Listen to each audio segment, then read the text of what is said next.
graça e a paz do nosso Senhor Jesus Cristo esteja sobre todos vocês.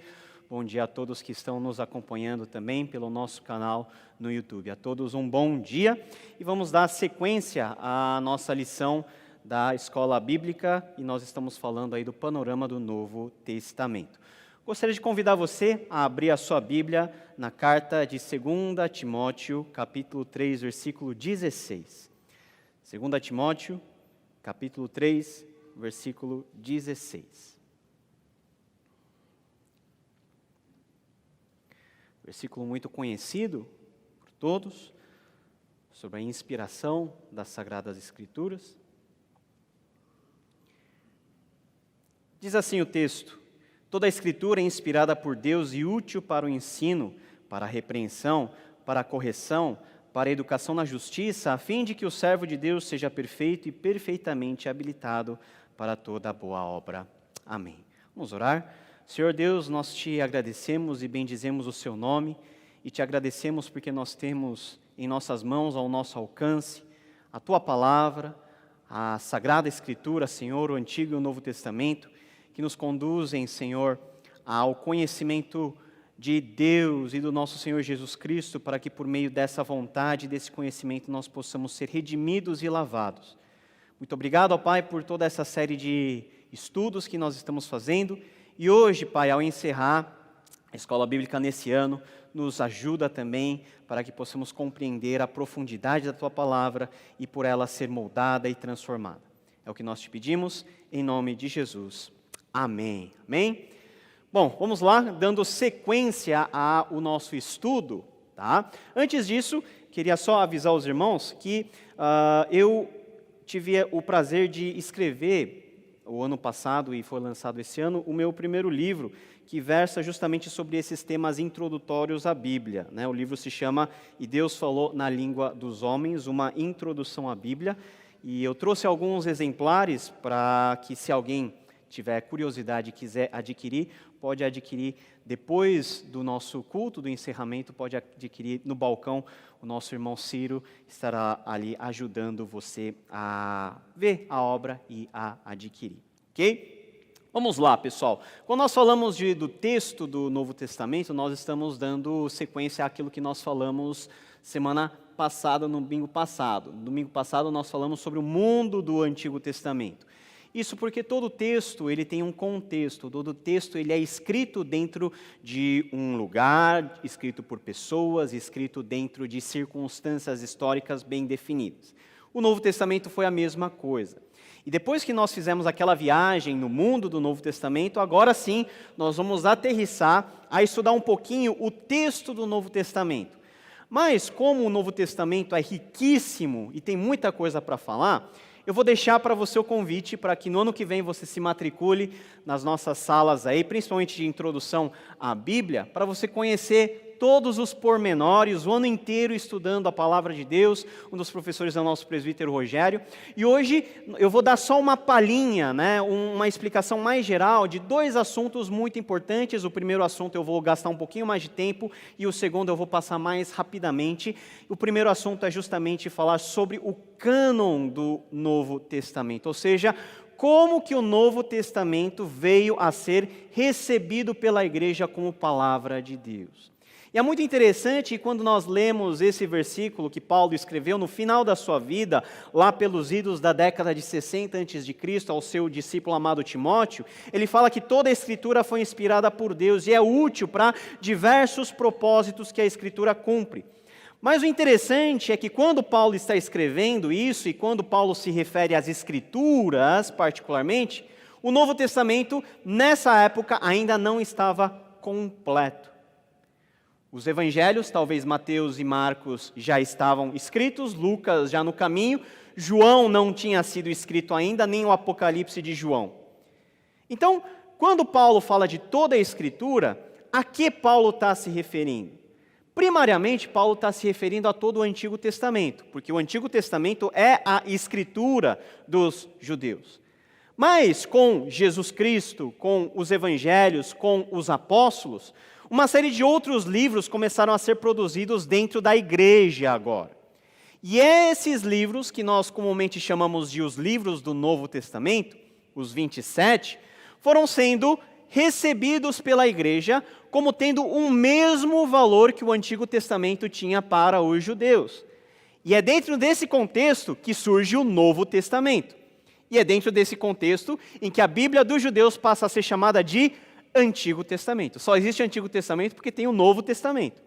Então, o Novo Testamento ele teve todo um processo de formação, que é o processo que eu gostaria de brevemente investigar e estudar com vocês hoje. Olha só o que diz 1 Timóteo capítulo 4, versículo 13. Até a minha chegada, dedique-se à leitura pública da Escritura, à exortação e ao ensino.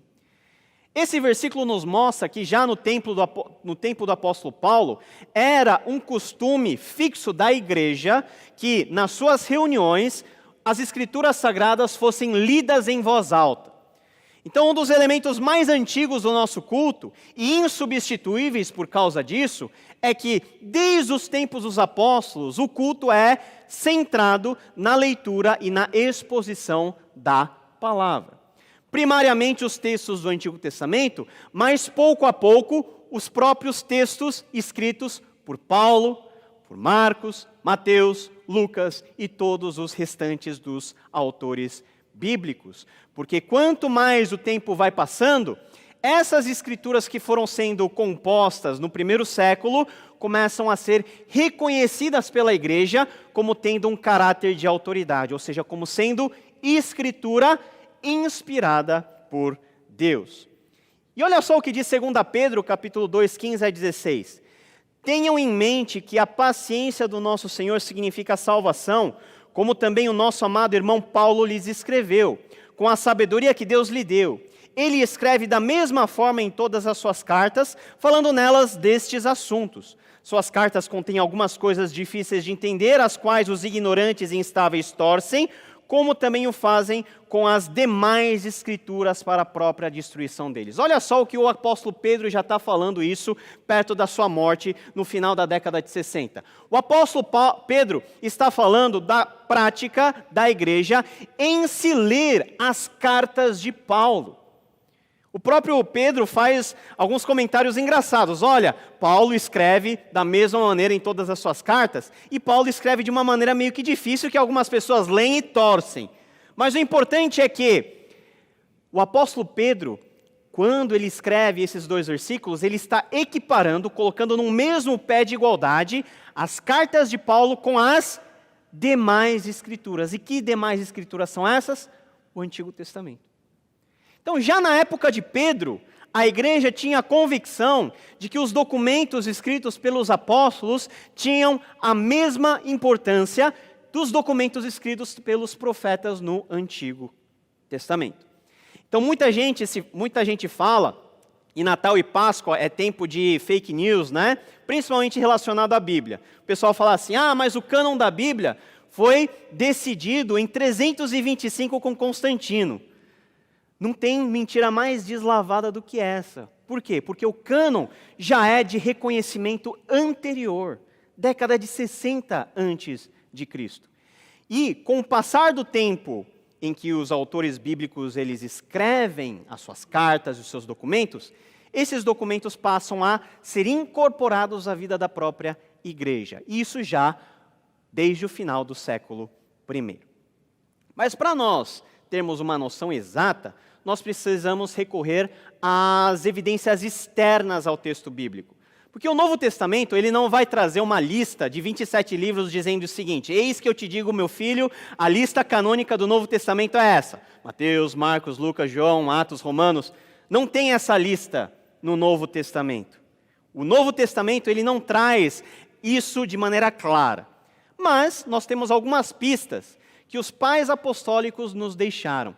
Quem são os pais apostólicos? Os pais apostólicos foram grandes homens de Deus, grandes teólogos, e muitos deles foram discípulos diretos dos apóstolos. Então é gente confiável, é gente que conhecia a doutrina dos apóstolos, é gente que viu a igreja quase que nascendo. E alguns desses testemunhos são interessantes para a gente notar que o Novo Testamento foi recebido como autoridade, como livro inspirado por Deus desde muito cedo. O primeiro exemplo aí é de um sujeito, de um pai apostólico chamado Justino Marte. Ele viveu do ano 100 até 165. Então, bem no comecinho da história do cristianismo. E ele vai dizer o seguinte, olha só. No dia que se chama Sol, celebra-se uma reunião de todos os que moram nas cidades ou nos campos, e aí se lêem, enquanto o tempo permite, as memórias dos apóstolos e os escritos dos profetas. Quando o leitor termina, o presidente faz uma exortação e convite para imitarmos esses belos exemplos. Olha só o que o Justino está dizendo já no começo do segundo século, que era costume os cristãos se reunirem em que dia? No dia chamado de Sol. Pessoal, qual que é o dia da semana que é o dia do Sol? Domingo. Domingo em inglês é Sunday. Por quê? É dia do Sol. É o dia do Senhor. Então, os cristãos já tinham como hábito se reunirem no domingo, e o que eles faziam? Eles liam nas suas celebrações, tanto o Antigo Testamento como aquilo que o Justino vai chamar de memória dos apóstolos. E que memória dos apóstolos é essa? São os evangelhos. Porque os evangelhos são a composição, são os escritos que registram a memória dos apóstolos referente à vida e à obra do nosso Senhor e Salvador Jesus Cristo. Então, já nessa época, nós podemos ter a certeza, no comecinho do século II, que os evangelhos já estavam todos eles lá incorporados à vida da igreja e aceitos como sendo escritura divinamente inspirada. Então, também já havia um consenso em que os 4 evangelhos eram os aceitos. Mateus, escrito por um apóstolo. Marcos, escrito por um discípulo direto de um apóstolo. Lucas, escrito por outro discípulo direto de um apóstolo. E o próprio apóstolo João. Pessoas que eram testemunhas oculares. As pessoas mais confiáveis escreveram os evangelhos, que foram sendo lidos e foram sendo aceitos como documentos de autoridade na igreja. Outro pai apostólico que nos dá um testemunho sobre o uso do Novo Testamento é um pai chamado Papias de Hierápolis. E ele viveu um pouquinho antes, de 70 a 163. E Papias de Hierápolis era discípulo de um apóstolo João. Foi discípulo direto do apóstolo João. E ele vai dizer que os evangelhos também tinham um espaço especial na celebração dos crentes. O testemunho de Papias de Hierápolis está registrado num livro chamado História Eclesiástica, escrito por Eusébio de Cesareia. Ele vai dizer o seguinte: o presbítero dizia o seguinte: Marcos, intérprete de Pedro, escreveu cuidadosa, não porém ordenadamente, as recordações das palavras ou ações do Senhor. Efetivamente, ele jamais ouvira ou seguira o Senhor. Mas, conforme disse, mais tarde ele conviveu com Pedro, que pregava segundo a necessidade dos ouvintes, mas não elaborou uma síntese das palavras do Senhor. Assim, escreveu Marcos de acordo com as suas lembranças. Não cometeu erros. Tivera o único propósito de nada omitir do que ouvira, nem impingir algo de falso. É isto que Papias narra acerca de Marcos. A respeito de Mateus, assevera o seguinte: Mateus escreveu os oráculos divinos na língua hebraica, cada qual os interpretou como pôde.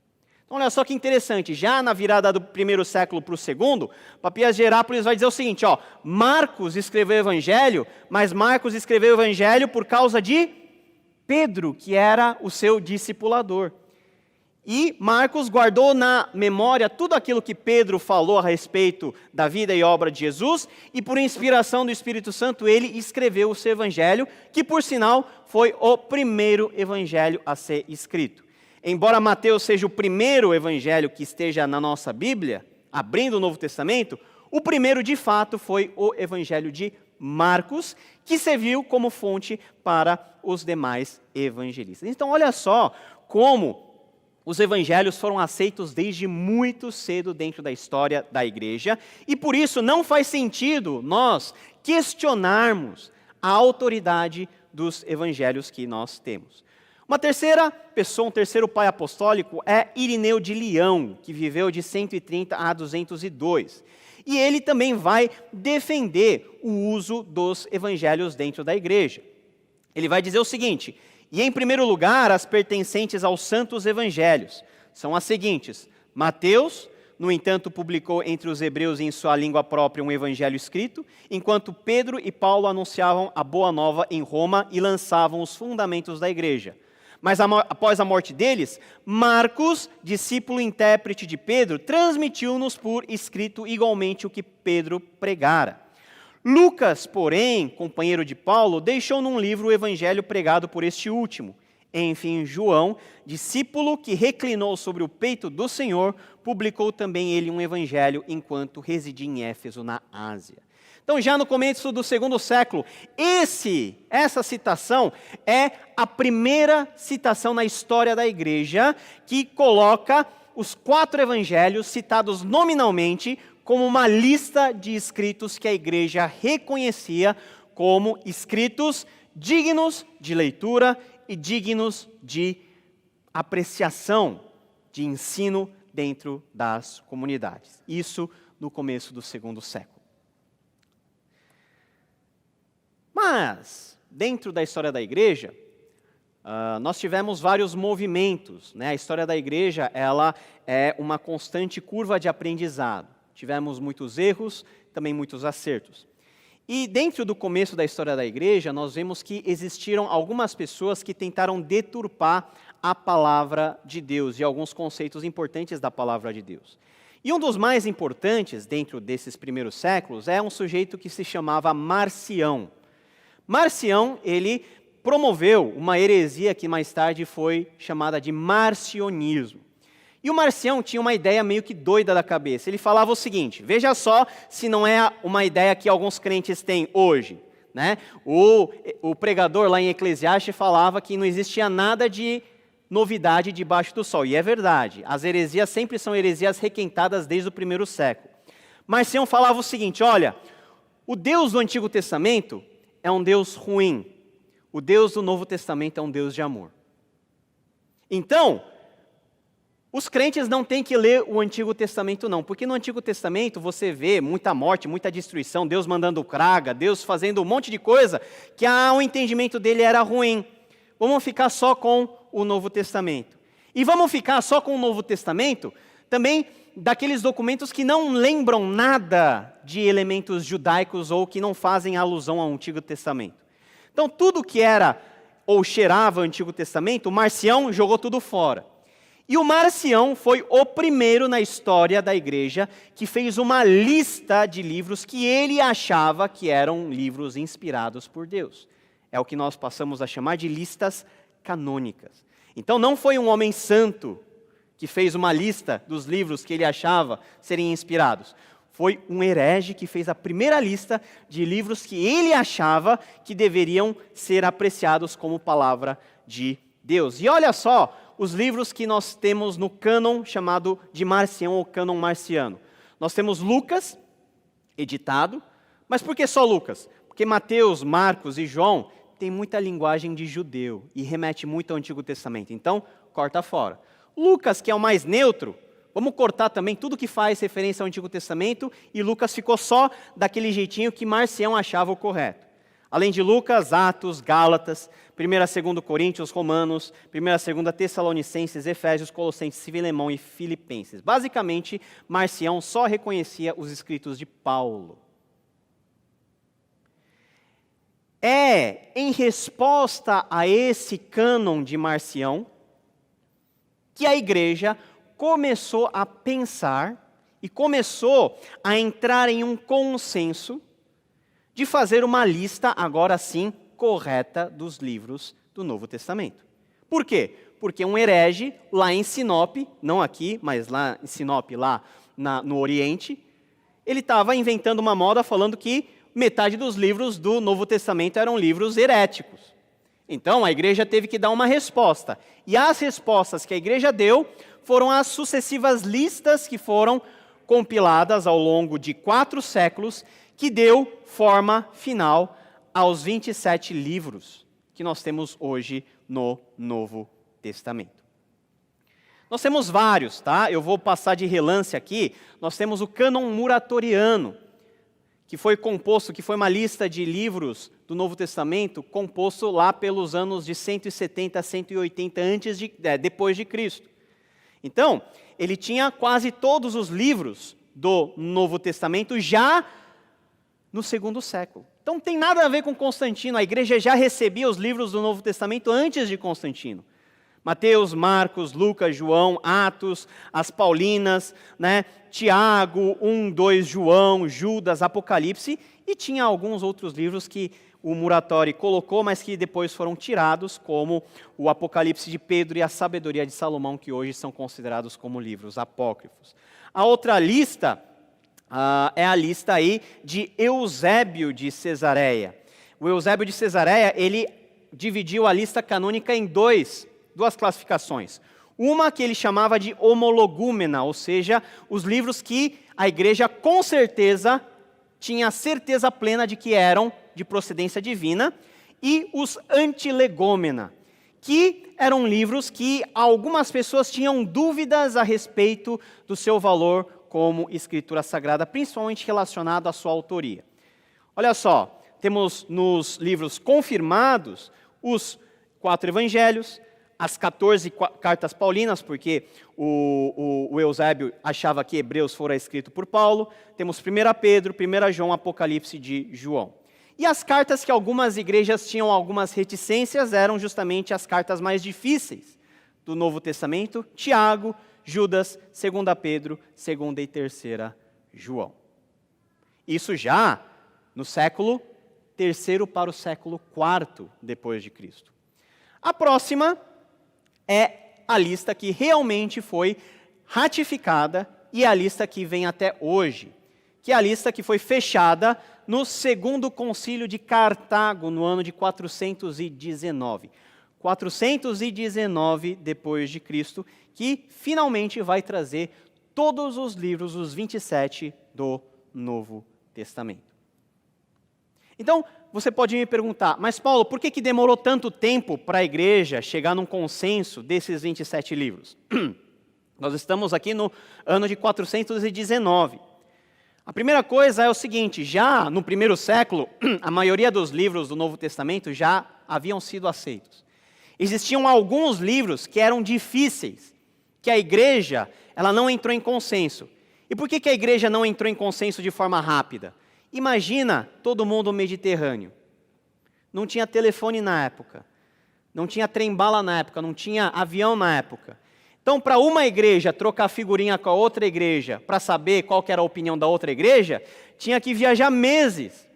Imagina juntar um consenso universal de todas as igrejas do mundo mediterrâneo para chegar a bater-se o martelo no reconhecimento desses 27 livros do Novo Testamento. Demorou muito tempo de verdade. Mas a maioria dos livros, ou todos eles, antes dessa decisão do concílio de Cartago, já eram lidos e já eram estudados desde a morte dos apóstolos. Então, esse negócio das pessoas terem certas teorias da conspiração, dizendo, o Novo Testamento foi invenção política de Constantino, ou foi alguma manobra dos vencedores para impor um tipo de religião, tudo isso é historicamente falível, é um erro histórico, porque a história testemunha que o Novo Testamento, tal qual nós temos hoje, foi aceito como escritura divina desde muito cedo, e hoje, depois de 20 séculos, nós ainda podemos ter a certeza de que o que nós temos na nossa Bíblia é a palavra de Deus. Então, meu irmão, você pode ler com tranquilidade o Novo Testamento.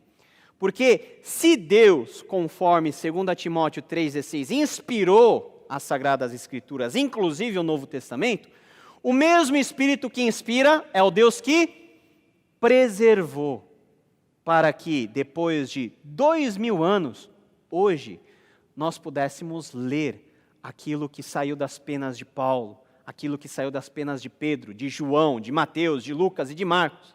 E isso, meus irmãos, se nós formos analisar de maneira bem detida e bem carinhosa, nós vamos entender que isso é uma das expressões mais sublimes da providência de Deus e do cuidado de Deus para as nossas vidas. Porque Deus não deixou desamparado o seu povo. Depois que os apóstolos morreram, os primeiros documentos começaram a ser lidos na igreja. Por quê? Porque os apóstolos que eram testemunhas oculares estavam todos morrendo. Então precisava de documento escrito, para que com fidelidade a mensagem dos apóstolos pudesse ser transmitida às pessoas e de geração em geração. Por isso que é muito importante nós termos a consciência de que os livros que nós temos no Novo Testamento são livros canônicos, são livros de autoridade, porque foram escritos por apóstolos ou por seus associados diretos. Vamos lá?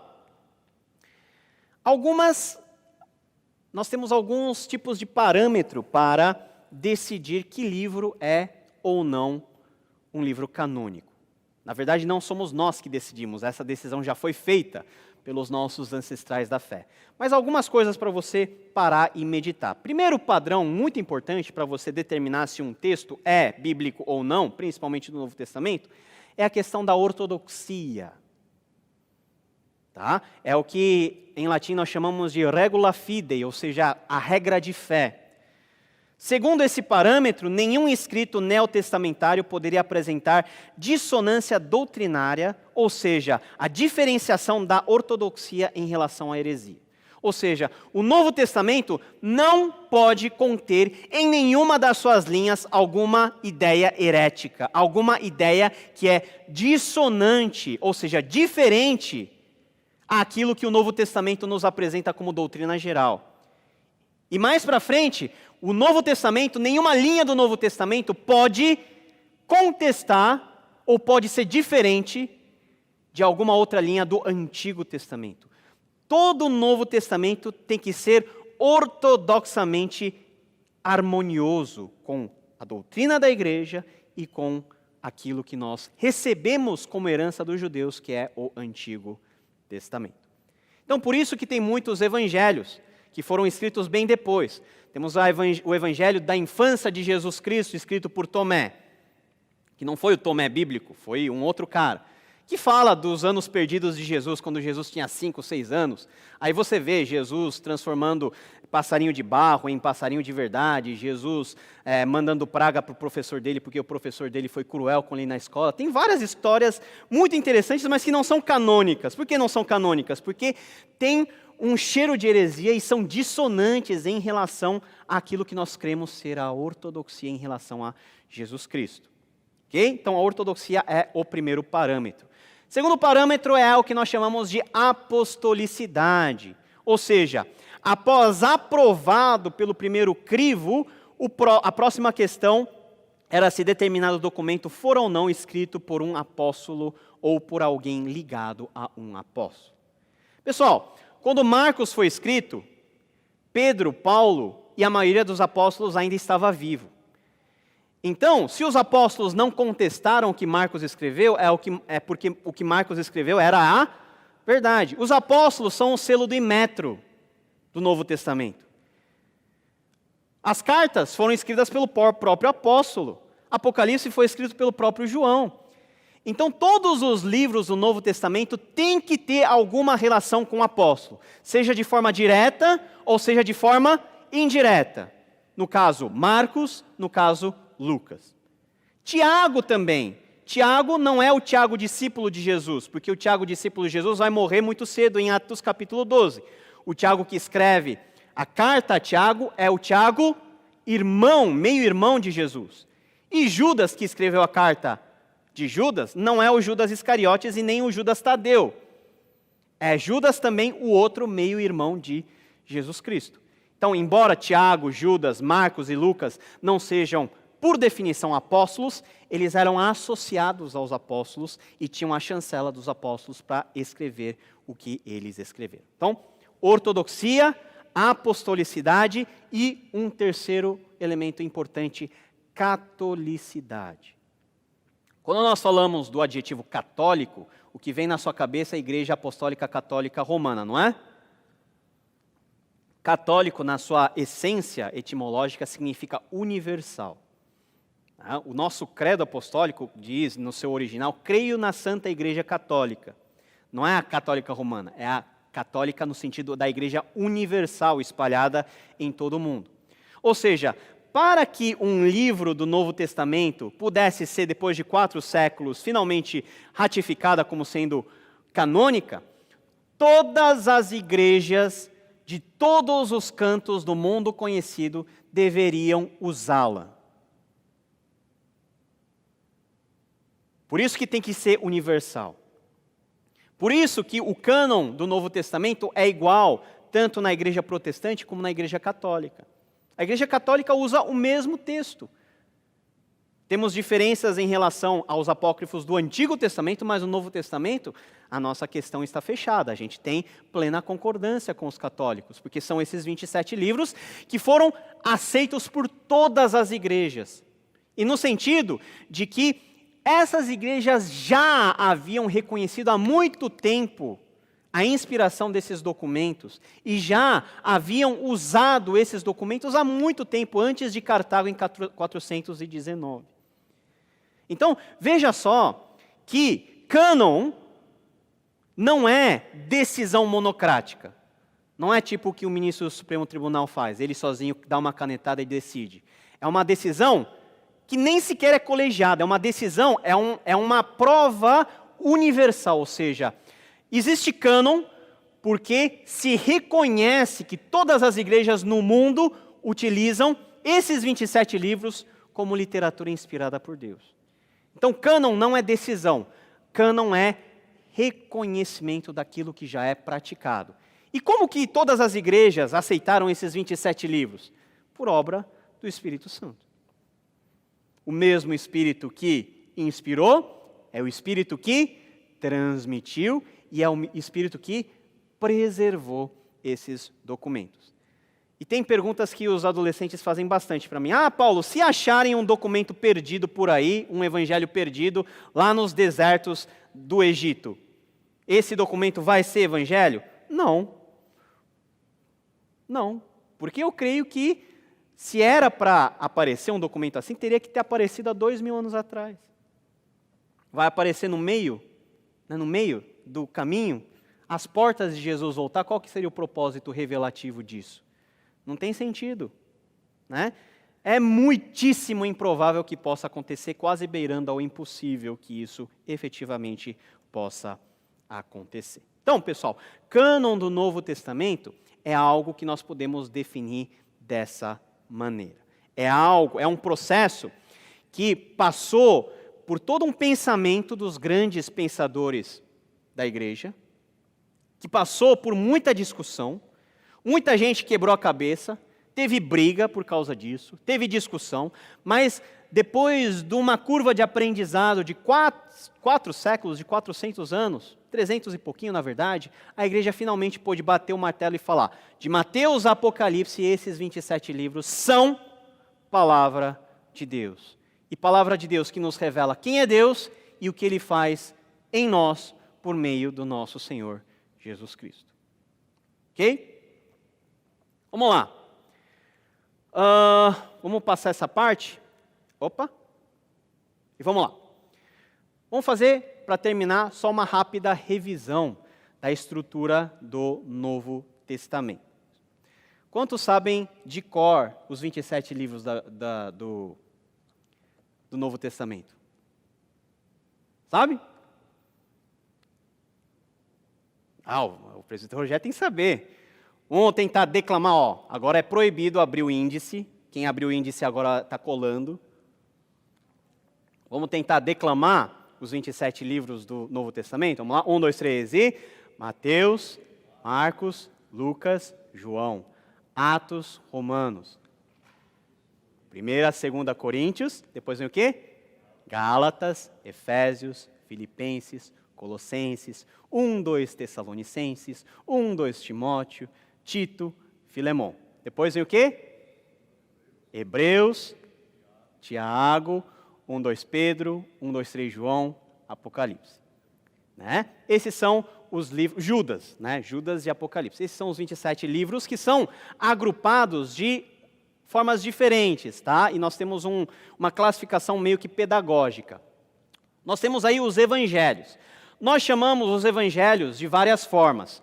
Quaternário evangélico, que são os 4 livros, os 4 evangelhos, ou simplesmente evangelhos. Mateus, Marcos, Lucas e João.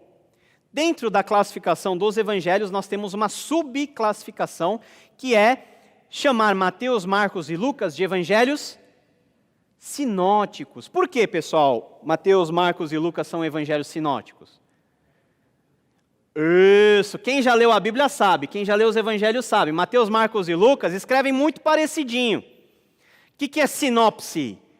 É o mesmo olhar, é um olhar agrupado, ou seja, 3 evangelistas estão olhando Jesus em uma perspectiva parecida. Isso não quer dizer que Mateus, Marcos e Lucas são cópias umas das outras. Cada evangelista tem a sua ênfase teológica. Mateus vai enfatizar que Jesus é o cumprimento do Antigo Testamento. Marcos ele vai enfatizar que Jesus é o Filho de Deus. Lucas vai enfatizar que Jesus Cristo é filho de Davi, mas é filho de Adão, ou seja, Jesus é humano. Mas a maioria dos relatos são meio que harmoniosos entre esses evangelhos. E nós temos o evangelho de João, que nós chamamos também de evangelho universal, que vai trazer uma visão diferente dos evangelhos. Por quê? Porque João vai escrever lá no fim da vida dele. Quando João escreveu o evangelho, já estavam os 3 evangelhos já escritos e há muito tempo em circulação na igreja. Então João, em primeiro lugar, não se viu na necessidade de repetir as mesmas informações que Mateus, Marcos e Lucas eles escreveram. E João vai trazer uma abordagem mais ampla, mais geral, sobre a pessoa de Jesus, sobre a divindade de Jesus. Qual que é o foco de João? Apresentar Jesus como sendo Deus. No princípio era o Verbo, e o Verbo estava com Deus, e o Verbo era Deus. Essas coisas eu escrevi para que creiam no Filho, e que crendo nele tenham vida eterna. Então João, ele traz uma finalização, né? Como se eu estivesse olhando esse vaso desse lado e desse lado, ângulos parecidos, Mateus, Marcos e Lucas, e João olha de cima, o geral, o total, e dá aquela amarração teológica, nos apresentando definitivamente quem Jesus é. Esses são os evangelhos. Os evangelhos são chamados de biografias teológicas. Ou seja, quando você... Qual que é a biografia mais famosa do mundo? Alguém sabe? O personagem que teve mais a sua vida dissecada por biografia? Sir Winston Churchill, primeiro-ministro da Inglaterra no período da Segunda Guerra. Ele, se você for aqui na livraria, vai ter umas 10 biografias falando dele. Os evangelhos não são uma biografia como nós entendemos biografia hoje. Você tem vários momentos da vida de Jesus que não são narrados. Os evangelistas não se preocupam em falar da infância de Jesus. Por quê? É irrelevante saber. Não é importante saber. Por quê? O que governa o relato biográfico dos evangelistas é o seu propósito teológico. Por isso que nós chamamos de biografia teológica. Apenas aquilo que é teologicamente edificante para a igreja, no sentido de apresentar quem Jesus é e o que ele fez, foi narrado como tal. Como o próprio evangelista João vai dizer, se fosse para dizer tudo que Jesus fez de maneira analítica, não haveria livro na terra para suportar todas essas informações.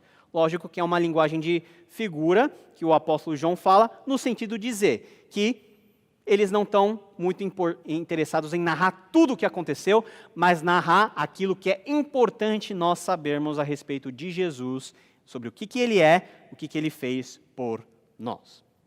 Depois dos evangelhos, nós temos um único livro histórico no Novo Testamento, que é o livro dos Atos dos Apóstolos. Tá? Vai começar mais ou menos no ano 33, 34 e vai terminar mais ou menos no ano 67, 68 depois de Cristo. Desde a ascensão do nosso Senhor Jesus Cristo até a primeira prisão de Paulo em Roma, narrando a história do nascimento da igreja. E o autor de Atos é o mesmo autor do Evangelho de Lucas. Ou seja, Lucas é o primeiro volume, Atos é o segundo volume da historiografia que Lucas se propõe a nos apresentar. Tranquilo até aqui, 28 capítulos, muito legal. Agora nós temos as cartas. Pessoal, a questão é o seguinte: por que os autores bíblicos escreveram carta?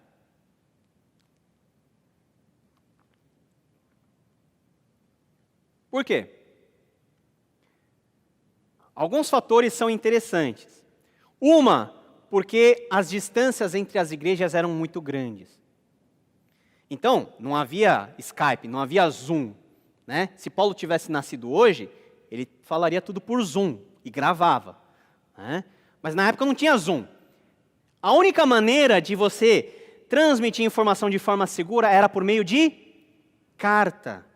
E as cartas eram escritas, eram enviadas e demoravam meses para chegar nos seus destinatários, mas era a forma dos apóstolos, dos escritores, se fazerem presente em comunidades que eles não poderiam estar presentes naquela hora. Como que Paulo estaria presente na igreja, por exemplo, de Colossos, se Paulo, quando escreve Colossenses, está preso?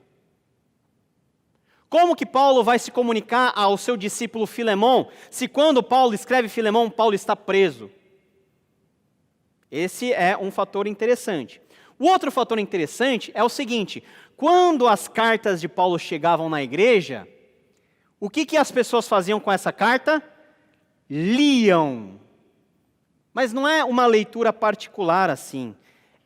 Era lido de forma pública. Por quê? Porque ao se ler publicamente, era como se o apóstolo Paulo estivesse falando em pessoa. Por isso que você pode notar que o apóstolo Paulo fala de uma maneira diferente. Parece que ele está conversando com você. Porque o propósito das cartas do Novo Testamento era que essas cartas fossem lidas em público. E essas cartas foram efetivamente lidas em público, e isso é muito genial. Paulo, Pedro, João e os demais escritores epistolares utilizaram-se do meio mais efetivo de comunicação à distância da época, que era a redação de cartas. Então, olha só como a inspiração de Deus não é algo que fica aqui nos ares, né? Porque quando a gente pensa em inspiração do Espírito Santo, parece que é algo que fica aqui, né? Alguma força, né? Alguma energia que fica... Não! A inspiração do Espírito Santo se materializa em formas humanas de comunicação. Carta. Nós temos as 13 cartas de Paulo, que em latim nós chamamos de Corpus Paulinum, ou seja, o corpo de cartas do apóstolo Paulo. Romanos, 1, 2 Coríntios, Gálatas, Efésios, Filipenses, Colossenses, 1, 2 Tessalonicenses, 1, 2 Timóteo, Tito e Filemão. Dentre essas cartas, nós temos aí as cartas da prisão, que foram cartas que o apóstolo Paulo escreveu quando ele estava preso. Efésios, Filipenses, Colossenses e Filemão.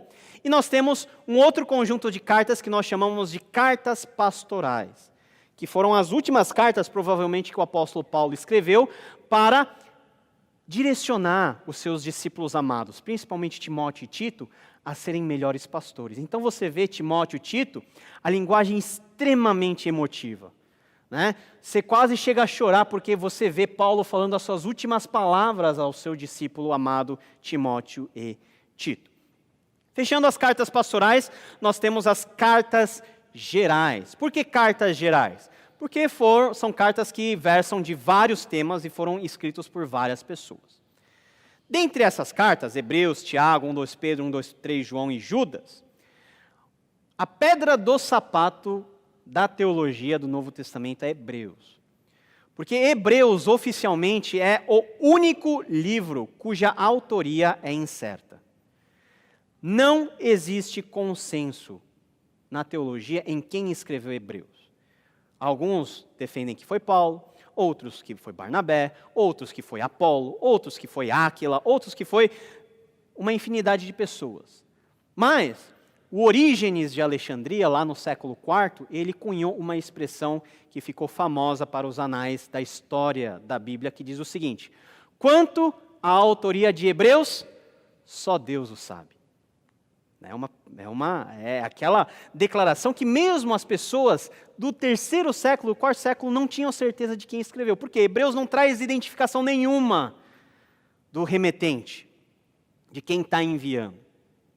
Aliás, não começa de uma forma extremamente incomum para um padrão de carta.